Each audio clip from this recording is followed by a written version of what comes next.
नमस्ते बच्चों, क्या हाल चाल है, कैसे आप सब लोग। बच्चों, आज हम करने जा रहे हैं बेसिक मैथ्स का सेक्शन बी। तो आइए देखते हैं कि बोर्ड ने हमें बी में किस किस चैप्टर्स को इंक्लूड किया है। हालांकि ब्लूप्रिंट हमने देख ली होगी तो आपको आइडिया ऑलरेडी है। तो वो चैप्टर्स के क्वेश्चंस किस तरीके से आने वाले हैं वो हम देखते हैं through the blueprint and the sample paper. So let's start today's session. अभी क्या है 25th question, find the zeros of the quadratic polynomial 6x² - 3x - 7x। चलिए, बहुत आसान है, जीरोस निकालने हैं। तो पहले हम इसको अरेंज कर लें एक डंक के फॉर्म में। 6x², ये 7x पीछे की तरफ है, मतलब कुछ नहीं करना, बस इसको थोड़ा शफल करना है। ठीक है, तीन दोस्त हैं A B C, C को बीच में लाना है, दैट्स इट। ठीक है, तो C को बीच में लाएगा तो उसकी साइन जैसी है वैसी ही रहेगी। बहुत सारे बच्चे साइन चेंज कर लेते हैं, उनको ऐसा लगता है कि अगर हम टर्म को शिफ्ट कर रहे हैं, टर्म को शिफ्ट करते हो तो होता है, बट ये अंदर ही अंदर शिफ्टिंग है। ठीक है, मतलब ये है कि आप समझो कि तीन बेंच ना, एक बेंच पे तीन बच्चे बैठे हुए हैं। ठीक है, तो जब मैं इसको यहाँ पे बिठाऊंगी और इसको वहां पे लेके जाऊंगी तो इसमें कोई साइन चेंज नहीं होती है। बट अगर एक और बेंच है, ठीक है, और अगर मैं सी को यहाँ से उठा के वहां पे बिठाऊं तो इसकी साइन चेंज हो जाएगी, तो उसकी साइन चेंज हो जाती, बट ऐसा कुछ है नहीं। तो 6x² - 7x - 3 के जीरोस निकालने हैं, तो इसके लिए इक्वल टू में 0 लगा देती हूँ मैं।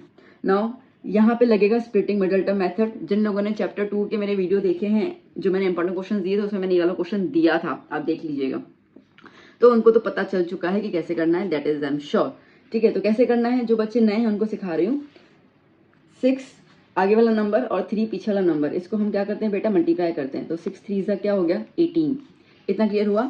अब ये 18 किस किस की टेबल में आता है बेटा, वो लिख दो।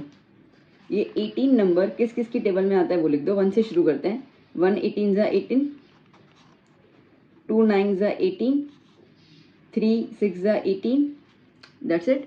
4 में आएगा नहीं, 5 में आएगा नहीं, 6 में आ गया, 9 हो गया और ये क्लियर। ठीक है, तो इतने में आएगा। अब आप देखो आपको मिडल टर्म क्या चाहिए। मिडल टर्म चाहिए आपको 7।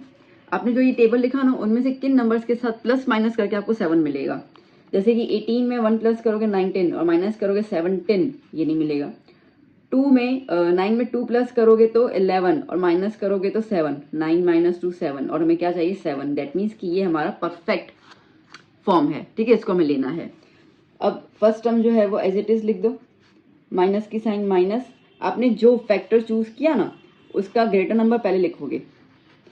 एक्स का ये एक्स है ना, तो इसके लिए एक्स का एक्स। ठीक है, फिर उसका दूसरा नंबर लिखोगे, क्या है 2x। इसके बीच में साइन आनी चाहिए, वो साइन कहाँ से आएगी, वो साइन यहाँ से आएगी। ये जो आपको क्वेश्चन में जो दो साइन दिए ना, उसका मर्ज कर लो। माइनस माइनस क्या होता है बच्चा, प्लस। ठीक है, क्या होगा माइनस माइनस, तो यहाँ पे आप क्या लिख दोगे प्लस, और फिर पीछे वाला number as it is 3 minus के साथ। ठीक है, ऐसे करोगे ना बच्चा, तो आपको कभी भी साइन में कोई दिक्कत नहीं आएगी। ठीक है, आप कितने भी सम उठा के देख लो, कितना भी डिफिकल्ट सम आपको इसमें उठा के देखना, हम देख लो, अगर आप इस टेक्निक से करोगे ना, आपको कभी भी साइन की प्रॉब्लम नहीं आएगी और आपका आंसर एग्जैक्टली आ जाएगा। तो 3 टर्म के हमारे हो गए 4 टर्म। अब इन 4 टर्म को हम लोग 2 ग्रुप में डिवाइड कर लेते हैं। अब आप देखिए क्या कॉमन निकल रहा है, एक्स और एक्स कॉमन निकलेगा। 6 और 9 दोनों किसकी टेबल में आते हैं, 3 की टेबल में आते हैं, तो क्या हो गया 3x कॉमन निकल गया। देखो 6 क्या होता है बेटा, 2 3 6 है ना, तो आपने 3 तो बाहर निकाल दिया, क्या बच गया 2 बच गया, तो इसके लिए 2 अंदर लिखेंगे आप। x² है, एक x बाहर एक x अंदर। 9 क्या होता है बेटा, 3 3 9, तो एक 3 बाहर आ गया, एक 3 अंदर रह गया, प्लस। अब इसके बीच में क्या कॉमन है मैम, कुछ भी नहीं, सीधी सी बात है। x यहाँ पर है, यहाँ पे नहीं है। 2 और 3, ना 2 की टेबल में 3 आता है ना 3 की टेबल में 2 आता है, मतलब कुछ कॉमन नहीं है। जब कुछ भी कॉमन नहीं हो तो क्या लिख दोगे 1, ये प्लस की sign as it is plus. ठीक है, और ब्रैकेट आपका लिख दो। बच्चों 100% बता रही हूँ, ये दोनों ब्रैकेट सेम आते हैं, ये दोनों ब्रैकेट हमेशा सेम आते हैं। ठीक है, अगर आपका कहीं कोई ब्रैकेट में लोचा आ रहा है, भले साइन को लेकर भी, दैट मीन्स कि तुम कहीं ना कहीं मिस्टेक कर रहे हो। 99% ये वाला ब्रैकेट बच्चों का सबका सही होता है, इस वाले ब्रैकेट में बच्चे मिस्टेक कर लेते हैं, तो इसके लिए याद करना ये वाला ब्रैकेट ही आपका यहाँ पे आना चाहिए। तो जहाँ गलती कर रहे हो ना, एक बार आप खुद को देख लेना कि कहाँ आप मिस्टेक कर रहे हो। अभी दोनों ब्रैकेट सेम है ना, नहीं एक ही लिख देते हैं 2 की जगह, और ये जो 2 बाहर के नंबर देखे ना आपने 3x और 1, ठीक है, इसको दूसरे ब्रैकेट में लिख देते हैं। तो 3x + 1 = 0। तो चलिए 2x - 3 = 0, 3x + 1 = 0, दोनों ब्रैकेट के साथ इक्वल टू में 0 लगा दिया। तो ये क्या हो जाएगा, x = -3 वहाँ पे गया। ठीक है, अब देखो इसकी बेंच में शिफ्ट कर रही हूँ, इसको उठा के दूसरी बेंच पे रख रही हूँ मैं, तो -3 का क्या हो गया +3, और ये 2 अपॉन में आ जाएगा, मल्टीप्लाई है ना। यहाँ पर x इज इक्वल्स टू ये +1 का बेंच शिफ्ट कर ली तो -1 और 3 अपॉन में आ जाएगा। तो जीरोस क्या हो गए 3/2 एंड -1/3। डन बच्चा, क्लियर आया समझ में? ठीक है, स्प्लिटिंग वाला टर्म तो आप बेसिकली 8th स्टैंडर्ड से करते हुए आ रहे हो, तो मुझे नहीं तक भी डाउट होगा, फिर भी I explain you in a very simplest way कि जिन बच्चों को नहीं भी आता हो तो वो सीख लेंगे। अब हम बात करते हैं नेक्स्ट क्वेश्चन की, क्वेश्चन नंबर 26।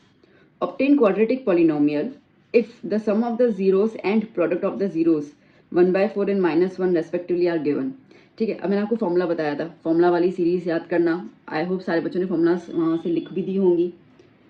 तो आपको यहाँ पे सम ऑफ जीरोस मतलब कि अल्फा प्लस बीटा की वैल्यू दी हुई है 1/4। ठीक है, दूसरा आपको दिया हुआ है product of zeros, that means alpha multiply by beta आपको दिया हुआ है -1। ठीक है, फॉर्मूला क्या रहता है बेटा? फॉर्मूला रहता है P of x is equals to k x square minus alpha plus beta x plus alpha into beta. ठीक है, ये फॉर्मूला रहता है हमारा।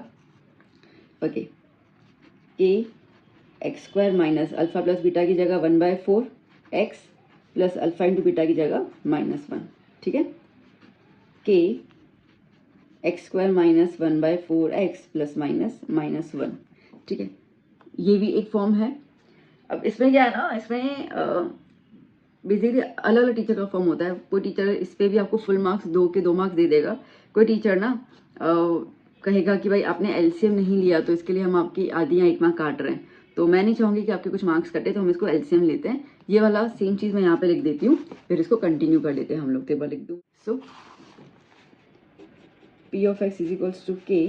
अब एलसीएम लेना है, तो ये एलसीएम का मतलब क्या होता है बेटा? अभी आप ना बड़े बन चुके हो, तो एलसीएम का मतलब आप समझ लो जिसके अपॉन में नंबर अवेलेबल नहीं हो ना, उसमें उसके साथ आपको मल्टीप्लाई करना होता है। जैसे कि ये 4 है इसके अपॉन में, बट इन दोनों का अपॉन में नहीं है, तो ये 4 यहाँ पे भी मल्टीप्लाई होगा, यहाँ पे मल्टीप्लाई होगा। ठीक है, तो 4 इंटू एक्स स्क्वायर क्या हो गया 4x square minus 1x minus 4 whole upon 4। ठीक है बेटा, ये 4 यहाँ पे ले लो के नीचे, तो इक्वेशन क्या बन गई 4x स्क्वायर माइनस एक्स, 1 ना लिखो तो चलेगा -4। ठीक है, ये बन गई आपकी क्वाड्रेटिक पॉलिनोमियल। ओके, देखो ये वैल्यू कांस्टेंट होती है, मतलब के इज अ कांस्टेंट। ठीक है, तो यहाँ तक भी ठीक है। अगर आपको एक फाइनल टचअप देना है तो आप सिंपल लिख सकते हो 4x square minus x minus 4। ठीक है, क्लियर बेटा, आया समझ में? ए बच्चों 27 नंबर क्वेश्चन क्या कह रहा है? Find the solution of the quadratic equation 2x square minus x plus 1/8। Okay, आपको इक्वेशन दी हुई है 2x square minus x plus 1/8 equals to 0 by the factorisation method. Okay, factorisation method is nothing but the middle term splitting method.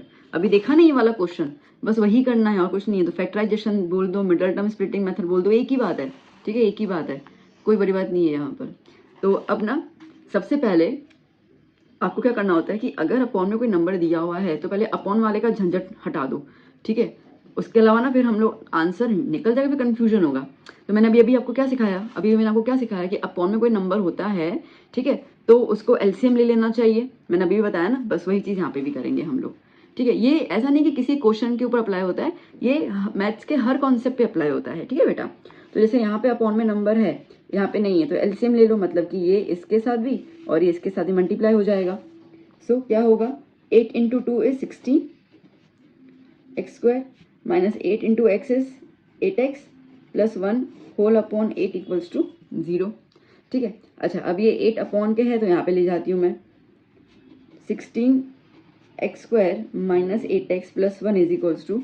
देखो बेटा अभी आप ना चीज़ समझो, ये 8 है, इसको आप यहाँ पे मल्टीप्लाई में लेके गए तो 0 इंटू 8 क्या होगा 0, 0 के साथ कुछ मल्टीप्लाई करो तो आंसर 0 ही आता है, तो इसके लिए यहाँ पे क्या आया 0, तो ये 8 ऑटोमेटिकली नीचे से चला गया। ठीक है, बस अभी ईजी है। ठीक है, अब अपने को करना है स्प्लिटिंग मिडल टर्म, जैसे अभी अभी हमने सीखा। तो मैंने क्या बताया था आपको बेटा? मैंने बताया था कि भैया फर्स्ट टर्म लेना, लास्ट टर्म लेना, मल्टीप्लाई करना। 16 1 जा 16, 16 आ गया। फिर मैंने बताया कि ये नंबर, ठीक है, जो आपका आंसर आता है वो किस किस की टेबल में आता है वो लिख दो। तो एक तो 1 की टेबल में आता है तो ऑलरेडी आ गया। फिर आता है 2 8 जा 16, फिर आता है 3 में नहीं आएगा, 4 4 जा 16, दैट्स इट, और तो किसी में आता नहीं है। ठीक है, अब आप चेक करो हमें मिडल में क्या चाहिए बेटा 8 चाहिए। 16 में 1 प्लस करोगे 17, माइनस करोगे 15, नहीं आएगा यहाँ पर। 8 में 2 प्लस करोगे 10 और 8 में 2 माइनस करोगे तो क्या आएगा 6। ठीक है, हमें क्या चाहिए 8, ये भी पॉसिबल फ्रैक्शन नहीं है।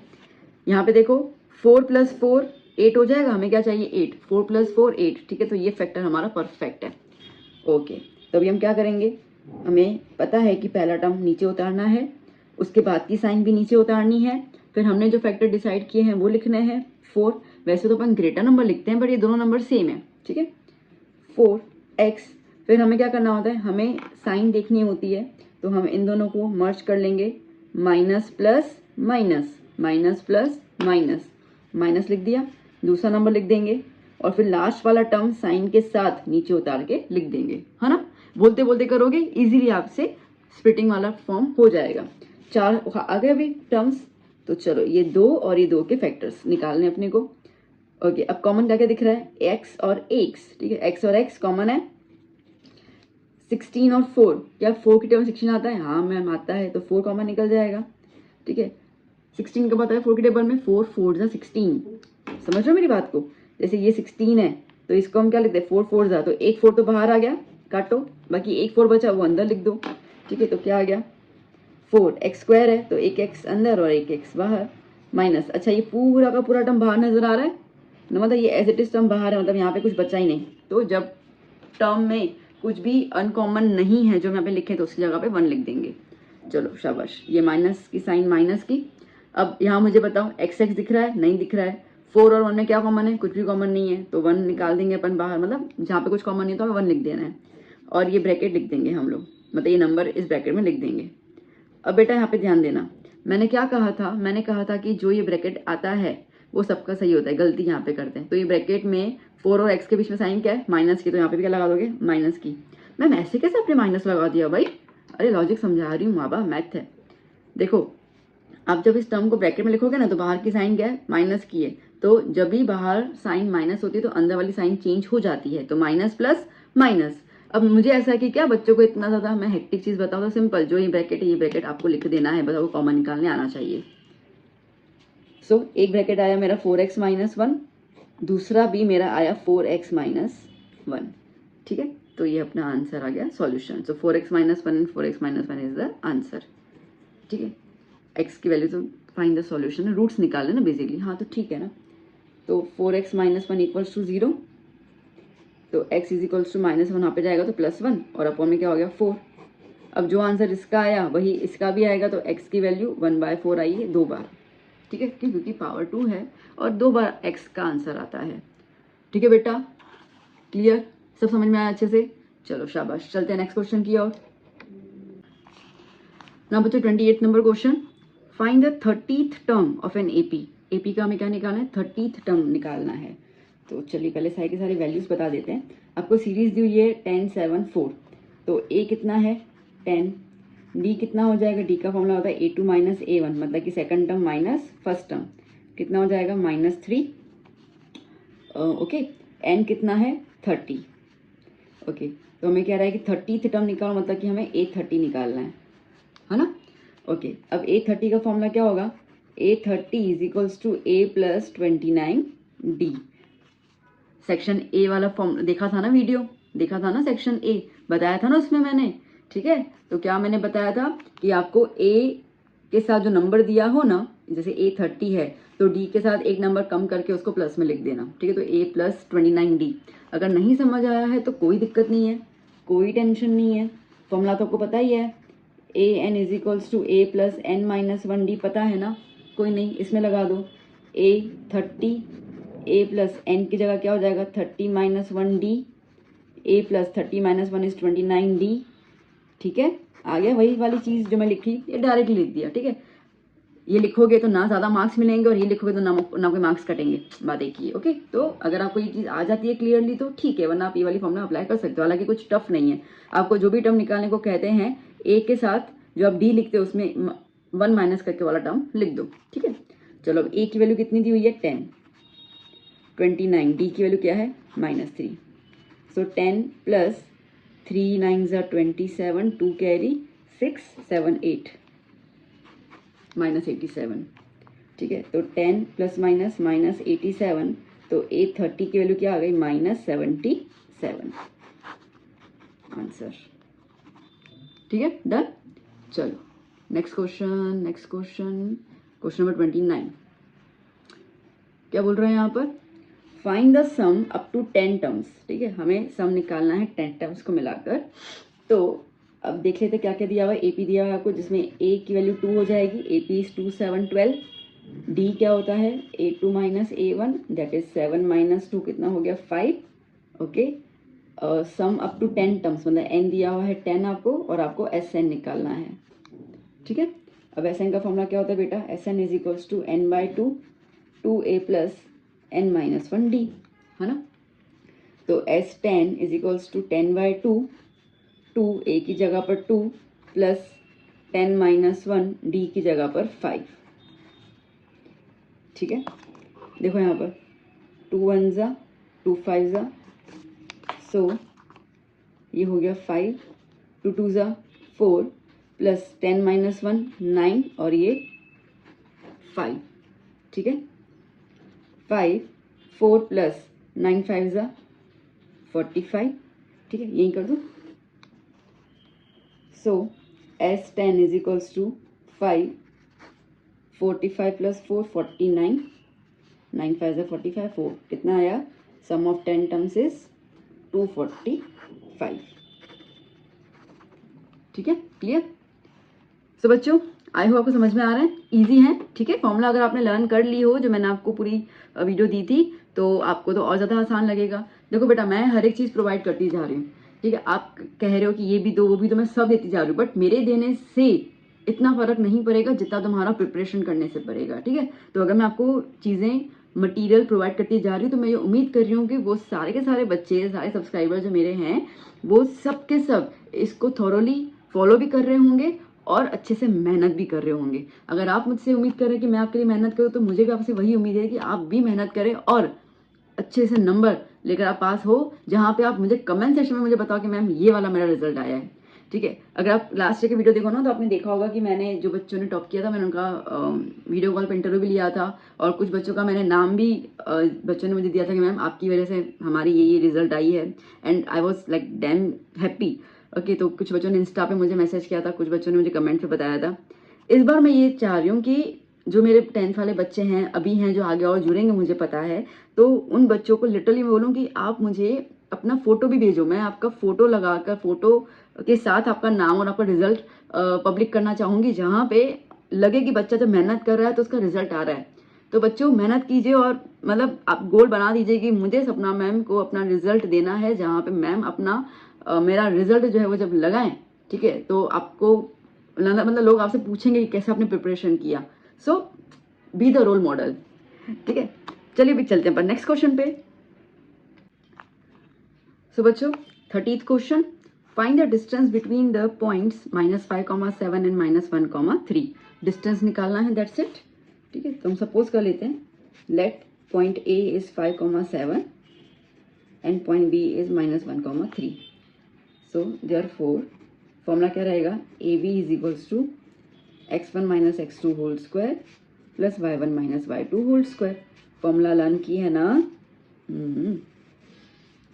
ओके, अब देखो ये जो a की वैल्यू है ना, उसको मैं x1 और y1 मान लेती हूँ, और ये b की वैल्यू से उसको x2 और y2 मान लेती हूँ। ठीक है, पेंसिल से लिख देना तो दिक्कत नहीं आएगी सब्स्टिट्यूट करने में। x1 क्या है -5, माइनस y1 क्या है, सॉरी x2 क्या है -1 होल स्क्वायर प्लस y1 की जगह पर 7 माइनस y2 की जगह पर 3 होल स्क्वायर, ये हो गया अंडर रूट। ठीक है, और जितना अच्छे से प्रेजेंट करोगे ना बेटा, उतना देखो एग्जामिनर को जितना कष्ट कम दोगे उतना तुम्हें मार्क्स अच्छे से मिलेंगे। इसके लिए प्लीज़ प्रेजेंटेशन पे भी ध्यान दो, राइटिंग पे भी ध्यान दो। कुछ बच्चे ऐसे होते हैं जिनको सब कुछ आता है और बहुत अच्छे से लिखते हैं, बट उनका राइटिंग इतना बेकार होता है ना कि कोई भी पूरा तो रीड करने बैठेगा नहीं। ठीक है, तो इसके लिए कटिंग कम करना, राइटिंग को अच्छे से प्रेजेंट करना बहुत ज़्यादा ज़रूरी होता है। Now -5 minus minus +1, 7 minus 3 is 4 square. ठीक है, सो -1 + 5 कितना हो गया -4, -4 स्क्वायर प्लस 4 स्क्वायर, -4 16, 4 का स्क्वायर 16 कितना हो गया 32। ठीक है, तो डिस्टेंस आ गया आपका 32। अब 32 तो उसको फैक्टर में निकालना पड़ जाएगा, है ना। अब 32 का टेबल सोचो, ऐसा टेबल सोचो जिसमें एक परफेक्ट स्क्वायर हो। तो 16 2 32 होता है, हाँ ठीक है। तो 16 परफेक्ट स्क्वायर है तो 4 बाहर निकल गया, अंदर बच गया 2। तो डिस्टेंस कितना है 4√2। Done, clear. अच्छा, अब अगर आपको ये चीज़ समझनी है कि हमने क्या किया तो कोई बात नहीं बेटा, आप ना 32 के ये नॉर्मल फैक्टर्स निकाल दो, ये तो निकालने आते हैं ना, ठीक है। 2 1 जा 2, 16 जा 2 8 जा 16, 2 4 जा 2 2 जा 2 1 जा, ठीक है। तो 1 2 3 4 5, 1 2 3 4 5 ऐसे लिख दो, और फिर 2 2 का पेयर बना दो। ये 2 का पेयर बना, ये 2 का पेयर बना, अब ये अकेला रह गया। तो जो पेयरिंग बन गई ना उसको 2 को 1 यूनिट मानो, ठीक है। तो 2 को 1 यूनिट मानो, तो ये 1 यूनिट आ गया, ये भी 1 आ गया, और जो जिसका कोई जोड़ीदार नहीं हो उसको अंदर रख दो। तो 2 2 क्या हो जाएगा 4√2 आया, सेम इस तरीके से, ठीक है। So there are many ways to solve the sum, कोई दिक्कत नहीं है ना बच्चों। 31st question, find the mid point of the line segment joining A B, line segment A B joining the points, ठीक है। तो चलो, लाइन सेगमेंट ए बी, और ये ए बी के पॉइंट्स हैं -4, -2, और ये हो गया 6, 8, ठीक है। हमें ये जो मिड पॉइंट है ना, मिड पॉइंट का मतलब क्या हो गया कि इस लाइन को जो इक्वल हिस्से में काटेगा, हमें इसके पॉइंट्स ढूंढने हैं, ठीक है। तो find the points of the mid point of the line segment, ठीक है। तो सीधी बात है, हमें निकालने हैं मिड पॉइंट के कोऑर्डिनेट्स, और कोऑर्डिनेट्स जब भी निकालने होते हैं तो हम यूज़ करते हैं सेक्शन फॉर्मूला, ठीक है। तो यहाँ पे आ जाएगा हमारे पास सेक्शन फॉर्मूला, तो क्या होगा Px, y is equals to mid point है ना, तो मिड पॉइंट का फॉर्मूला क्या हो जाएगा x2 + x1 whole upon 2, y2 + y1 whole upon 2, ठीक है। अब आप इसको x1 और इसको y1 मानो, इसको x2 और इसको y2 मानो, ठीक है। So Px, y is equals to x2 क्या है 6, x1 क्या है -4 होल अपॉन 2, y2 क्या है 8, y1 क्या है -2 होल अपॉन 2। सो 6 ± -4 अपॉन 2, 8 ± -2 होल अपॉन 2, ठीक है। सो 6 - 4 इज 2, 2 अपॉन 2, 8 - 2 इज 6 अपॉन 2, है ना। ये कट के 1 मिल गया, ये 2 1 जा 2 3 जा 3 आ गया, ठीक है। So the coordinates of the point P, x is 1, 3। Done, clear बच्चों। तो यहाँ पे अपन ने 31 क्वेश्चन कंप्लीट कर लिया, टोटल 37 तक है, मतलब कि 25 हमने स्टार्ट किया था ना, टोटल 37 तक जाते हैं, ठीक है। तो अभी चलते हैं नेक्स्ट क्वेश्चन की तरफ। ना बच्चा, question 32, if sin theta is equals to 3/5, sin theta is equals to 3/5, find cos theta and tan theta, ठीक है। चलिए पहले तो एक ट्रायंगल ड्रॉ कर लेते हैं हम लोग, बहुत ज़रूरत है।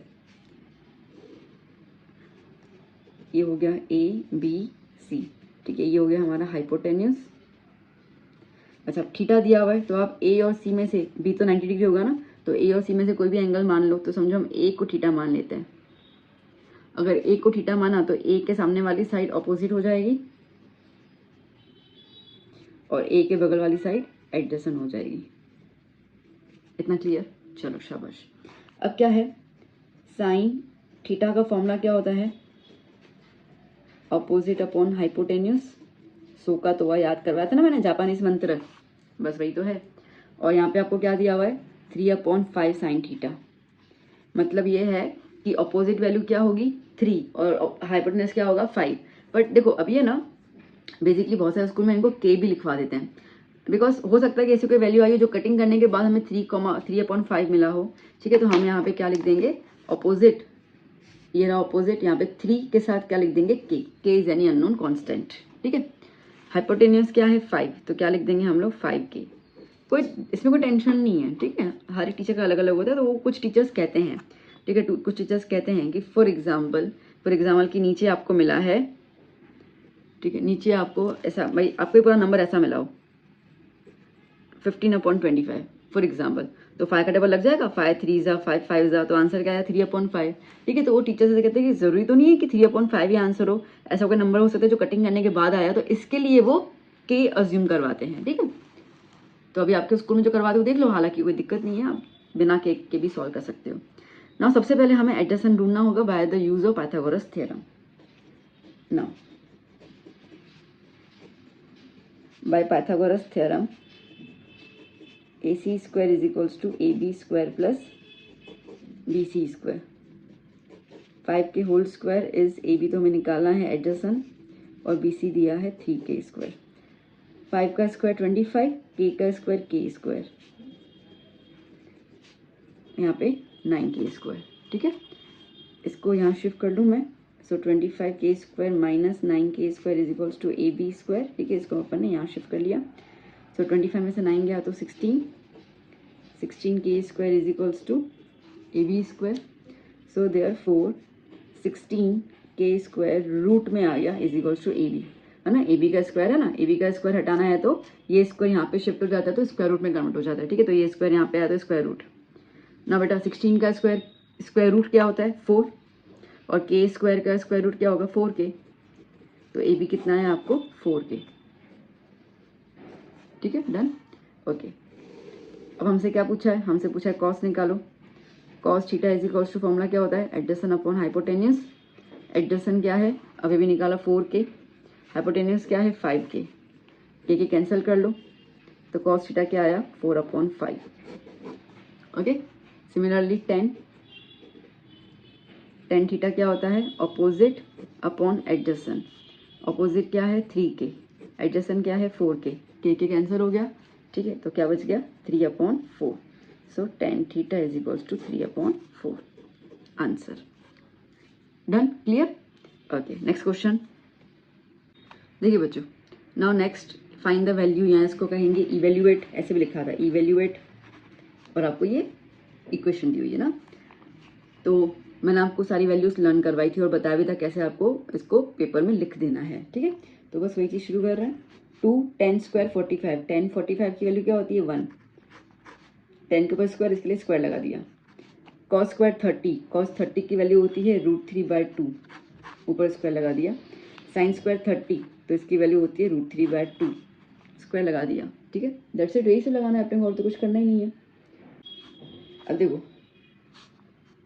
2 1 का स्क्वायर 1, √3 का स्क्वायर 3 और 2 का स्क्वायर 4, माइनस √3 का स्क्वायर 3, 2 का स्क्वायर 4। ठीक है, ये दोनों कट गए, 2 1 जा 2, सिंपल, आ गया आंसर। ठीक है, ओके, नेक्स्ट 34 नंबर क्वेश्चन ना बच्चों। 34th question, an observer 1.5 metre tall is 28.5 metre away from a chimney. ठीक है, समझो कि एक चिमनी है और इस चिमनी से 28.5 मीटर की दूरी पर एक ऑब्जर्वर है जिसकी खुद की हाइट, उसकी खुद की हाइट कितनी है 1.5 मीटर, जितनी उसकी खुद की हाइट है। The angle of elevation of the top of the chimney from her eyes. अब सीधी बात है, ये लड़की है समझो, ठीक है, तो आंखें यहाँ होंगी ना उसकी, तो यहाँ से जब वो देख रही है चिमनी के टॉप की तरफ, तो वो एंगल यहाँ से बनाएंगी, तो वो एंगल कितना बना रही है 45 degree. What is the height of the chimney, chimney की हमें पूरी की पूरी हाइट जो है वो निकालनी है। ठीक है, इतना क्लियर हुआ। ओके, देखो बच्चा, अब पहले तो ना इसके अंदर सब चीज़ें लिख देते हैं हम लोग, है ना। तो हम क्या लिख देंगे, that AB is equals to H, that is हमें निकालना है हाइट ऑफ द चिमनी। ठीक है, BC इज इक्वल्स टू 28.5 जो डिस्टेंस है, थीटा आपको दिया हुआ है 45 डिग्री। अच्छा, अब अगर ये 28.5 है तो ये भी तो 28.5 ही हो जाएगा, सीधी सी बात है, सेम पैरेलल लाइंस हैं। ठीक है, तो हम एक काम करते हैं, पहले हम AD निकाल देते हैं और AD को हम लोग मान लेते हैं X। ठीक है, अच्छा, ये लड़की 1.5 मीटर की है तो इतना तो उसका डिस्टेंस आ ही गया ना, चिमनी की टोटल हाइट में से लड़की की 1.5 मीटर हाइट तो यहाँ पे इंक्लूड हो ही जाएगी। ठीक है, बाकी हमें निकालना है AD।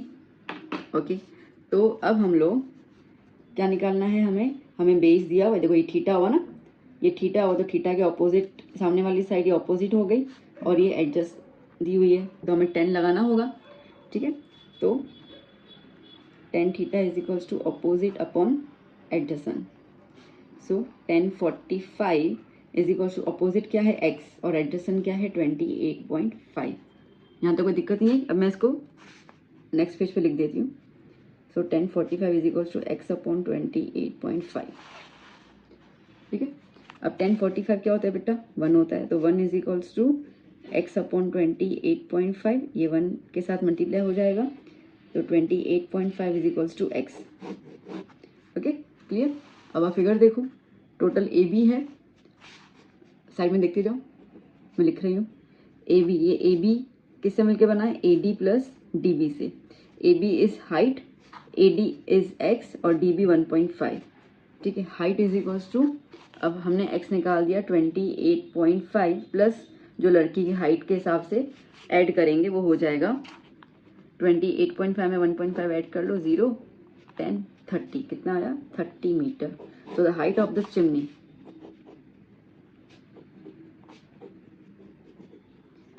the height of the chimney is 30 metre. Done, clear. चलिए नेक्स्ट क्वेश्चन ना बच्चों, क्या कह रहा है, find the area of the cuboid by joining the two cubes each having a volume of 64 centimetre cube. देखो क्यूब है, ठीक है। अब क्यूब जो होता है वो स्क्वायर शेप का होता है ना, like it's a 3D of square.